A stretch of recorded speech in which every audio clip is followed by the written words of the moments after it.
উর্মির বিবেকের কাছে প্রশ্ন রাখতে চাই যে আপনি যদি একজন শিক্ষিত, আপনি নিশ্চয়ই শিক্ষিত, আপনি নিশ্চয়ই একজন চৌকস কর্মকর্তা হিসেবে আপনার বিসিএস হয়েছে, আপনার বিবেককে আপনি একা প্রশ্ন করবেন উর্মি, যে আপনি এরকম একটা অন্ধকার শাসন, এরকম একটা বর্বর শাসন, এরকম একটা মিথ্যাচারের শাসন, এরকম একটা চোর ডাকাতের শাসন, যারা তিনবার আমাদেরকে ভোট থেকে বঞ্চিত করেছে, যারা ভোট চুরির জন্য পৃথিবীতে আমার মনে হয় পদক পাওয়ার মতো কাজ করেছে, সেরকম একটা রেজিমকে আপনি সমর্থন দিচ্ছেন।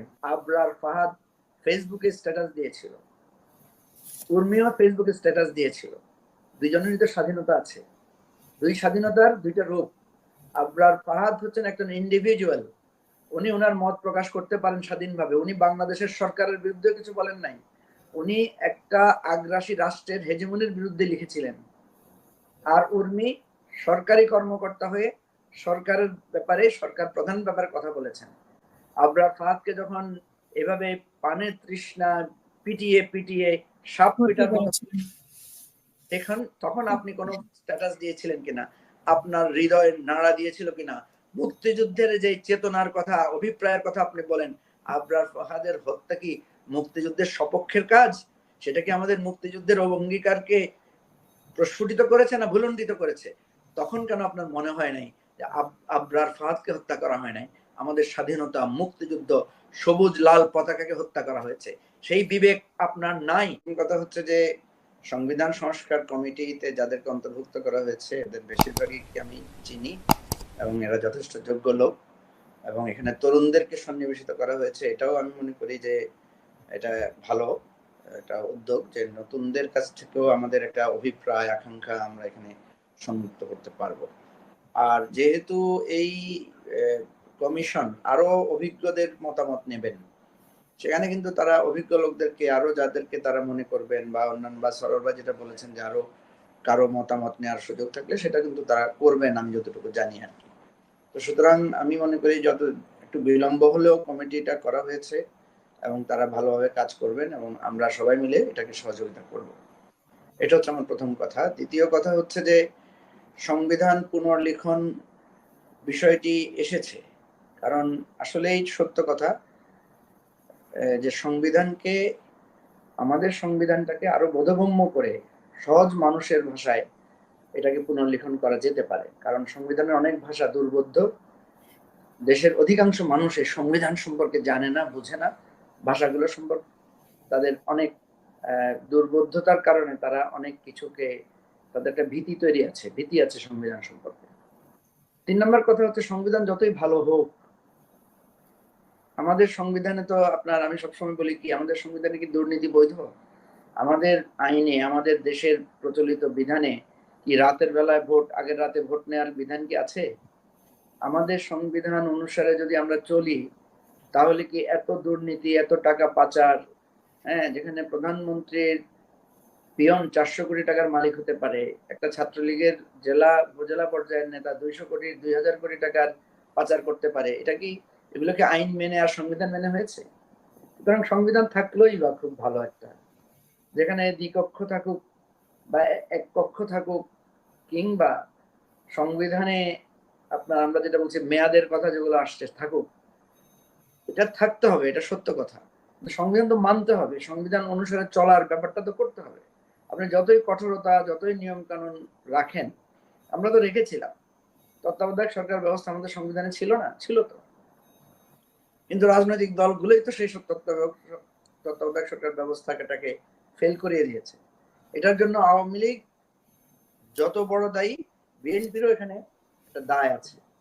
সুতরাং আমাদেরকে অতীত থেকে শিক্ষা নিতে হবে, এবং আমি ডক্টর ইউনূসের সাথে পার্টলি একমত যে রিসেট বাটন ক্লিক করে আমাদের ভুলগুলোকে ফিরিয়ে আনা যাবে না, এবং অতীতে যদি আমাদের কোনো গৌরবোজ্জ্বল দিক থাকে সেটাকে আবার সেট করতে হবে। রিসেট বাটন ক্লিক করে কিন্তু আমরা সব মুছে দেই না, যেগুলো দরকারি সে হচ্ছে যে আপনি যেটা বলেছেন যে প্রধান উপদেষ্টার সাথে আমাদের যে বৈঠক হয়েছে, আমাদের এই বৈঠক কিন্তু নিউজ হয়েছে, পাবলিকলি আমরা ব্রিফ করেছি, সেখানে আমরা আমাদের 6টা পর্যালোচনা তুলে ধরেছি এবং 11টা প্রস্তাব আমরা দিয়েছি সুনির্দিষ্টভাবে।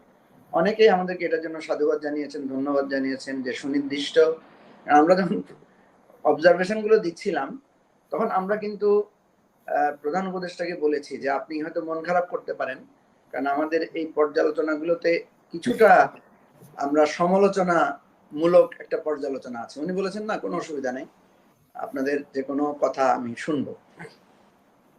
আমাদের সে পর্যালোচনায় আমরা প্রথমত ওনাকে ধন্যবাদ জানিয়েছি যে আপনি যে দুটি ভাষণ দিয়েছেন জাতির উদ্দেশ্যে এবং জাতিসংঘে যে আপনি ভাষণ দিয়েছেন, প্রত্যেকটাতে আমাদের কাছে মনে হয়েছে যে আমরা একজন যোগ্য লোকের নেতৃত্বে আমরা আমাদের দেশটা এসেছে। এবং আপনি সেখানে কিন্তু একটা স্বপ্নের কথা বলেছেন, আপনি সেখানে কিছু অভিপ্রায় প্রতিজ্ঞার কথা বলেছেন। তো এইটা আমাদের মনে আশা জাগিয়েছে, এই জন্য ওনাকে আমরা ধন্যবাদ জানিয়েছি। এটা আমাদের একটা পর্যালোচনা যে উনি ওনার স্পিচগুলো ভালো ছিল এবং দিক নির্দেশনামূলক ছিল। 2 নম্বরে আমরা যেটা বলেছি যে এত বাধা বিপত্তি, এত ক্রাইসিস, এত বড় একটা ড্যামেজের পরে আপনার উপদেষ্টারা যারা কাজ করছেন তাদের মধ্যে বেশ কিছু উপদেষ্টাদের কাজে আমরা দেখছি যে বেশ গতিশীলতা আছে। যেমন আমরা বলেছি অর্থ উপদেষ্টা যে কাজগুলো গ্রহণ করেছেন, স্পেশালি ধরেন ব্যাংকগুলোকে একটা শৃঙ্খলায় আনা, তারপরে বিভিন্ন টাকা পাচার হওয়ার বিষয়টাকে, পাচার হওয়া টাকা ফিরিয়ে আনার উদ্যোগ নেওয়া, বিভিন্ন জায়গায় আমাদের যে সমস্ত নির্বাচনের ব্যাপারে আপনাদের কি অভিমত ছিল বা সংস্কারের ব্যাপারে, মানে টাইমলাইনের ব্যাপারে আর কি, রোড ম্যাপ যেটাকে বলা হচ্ছে যে আপনি তো জানার কথা, আমরা একমাত্র টাইম ফ্রেমের একটা কথা বলেছি যে 1.5 থেকে 2 বছরের মধ্যে 1.5 থেকে 2 বছরের মধ্যে সংস্কারগুলো করে আমরা বলেছি যে আপনাকে নির্বাচনের তারিখ ঘোষণা করা সম্ভব। আমরা সেখানে একটা হিসাবও দিয়েছি কিভাবে সম্ভব। তো সেজন্য কথা হচ্ছে যে আমি যেটা মনে করি, যেটা সরোয়ার ভাই বলেছেন, সরোয়ার ভাই একটু কঠোরভাবে বলেছেন, আমাদেরকে কয়েকটা জিনিস খেয়াল রাখতে হবে হাসিনা। প্রথম কথা হচ্ছে যে ছাত্ররা যদি এই রক্তস্নাত বিজয়টা আমাদের না এনে দিতেন, সরোয়ার ভাই কিছুটা বলেছেন যে আমরা এখন অনেক আরো বেশি গভীর অন্ধকারে থাকতাম। আপনার মনে থাকার কথা যে সরকারের এই দুর্নীতিবাজ কর্মকর্তারা বলেছিলেন যে 6 মাসেও আপনার মেট্রো রেল চালু করা সম্ভব না, এবং সেখানে কয়েক শত কোটি টাকা, হাজার কোটি টাকার হিসাব তারা দিয়েছিলেন। কিন্তু দেখা গেল যে খুব অল্প টাকাতেই আমাদের মেট্রো রেল আবার চালু হয়েছে। আমাদের বিটিভির যে স্টুডিওগুলো ছিল সেগুলো তাদের নিজস্ব ব্যবস্থাপনায় তারা চালু করতে পেরেছে। সুতরাং যদি এই হাসিনা, আপনার নামের নাম যদিও এটা আমি বলতে বাধ্য হচ্ছি, যে শেখ হাসিনা যদি টিকে থাকতো বা টিকে যেত বা আর্মিকে দিয়ে গুলি করে মেরে ক্ষমতা আসীন থাকতো, তাহলে বাংলাদেশে আপনি একটা অন্ধকার জগৎ পেতেন। যেই কথাটা আজকে আপনি উর্মিকে উদ্দেশ্য করে বলেছেন, আমি উর্মির বিবেকের কাছে প্রশ্ন রাখতে চাই যে আপনি যদি একজন শিক্ষিত, আপনি নিশ্চয়ই শিক্ষিত, আপনি নিশ্চয়ই একজন চৌকস কর্মকর্তা হিসেবে আপনার বিসিএস হয়েছে, আপনার বিবেককে আপনি একা প্রশ্ন করবেন উর্মি, যে আপনি এরকম একটা অন্ধকার শাসন, এরকম একটা বর্বর শাসন, এরকম একটা মিথ্যাচারের শাসন, এরকম একটা চোর ডাকাতের শাসন, যারা 3-3বার আমাদেরকে ভোট থেকে বঞ্চিত করেছে, যারা ভোট চুরির জন্য পৃথিবীতে আমার মনে হয় পদক পাওয়ার মতো কাজ করেছে, সেরকম একটা রেজিমকে আপনি সমর্থন দিচ্ছেন এবং বলছেন যে আপনি সেটাকে সমর্থন দিয়ে যাবেন এবং তাদেরকে আপনি ওন করছেন।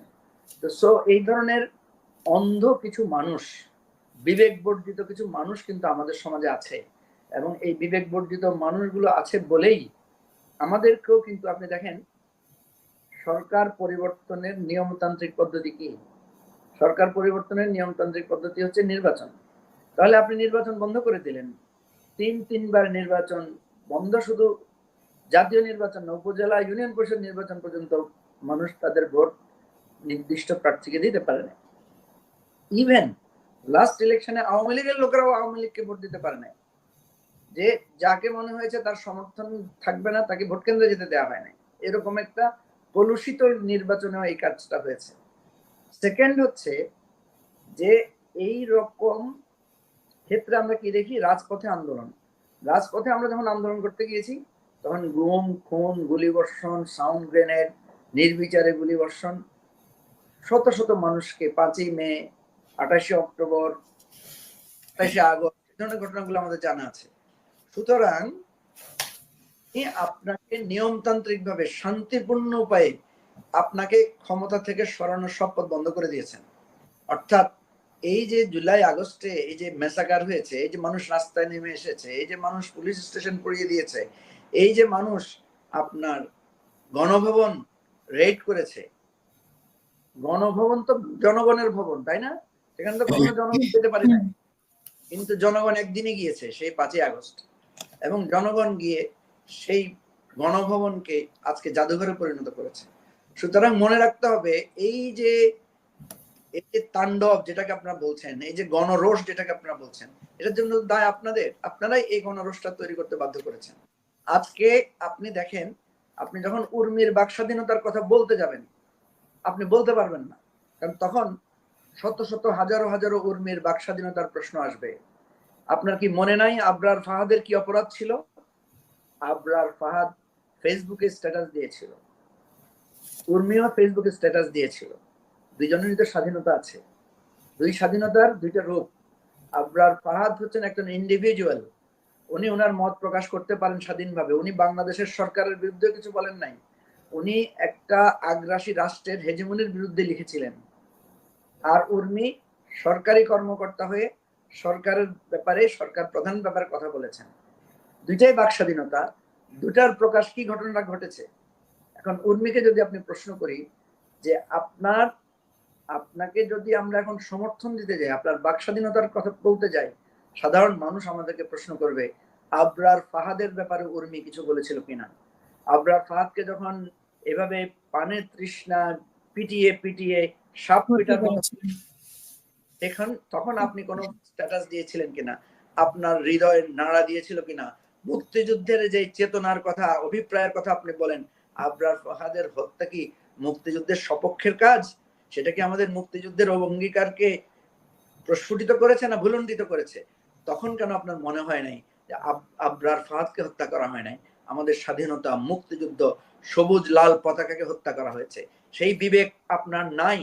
সেজন্য আমি বলবো উর্মিকে শাস্তি আইনগতভাবে যেটা হবে সেটা আইনের ব্যাপার, এবং যেই সিনিয়র আইনজীবী তাকে ডিফেন্ড করতে চেয়েছেন সেটাও তার স্বাধীনতার ব্যাপার, কিন্তু বিবেকের কাছে, যুক্তির কাছে উর্মিকে এটা স্বীকার করতে হবে, উনি যতই স্বাধীনতার সপক্ষের শক্তি হিসেবে নিজেকে দাবি করেন, মূলত উনি ফেসিবাদের শক্তি, উনি ফেসিবাদের একজন অন্ধ সমর্থক, এবং এই ফেসিবাদের অন্ধ সমর্থকদের কারণেই আজকে আমাদের বাংলাদেশটা এরকম একটা অন্ধকার যুগে এসে ফিরে এসেছে, অন্ধকার যুগে প্রতিস্থাপিত হয়েছে, স্থাপিত হয়েছে।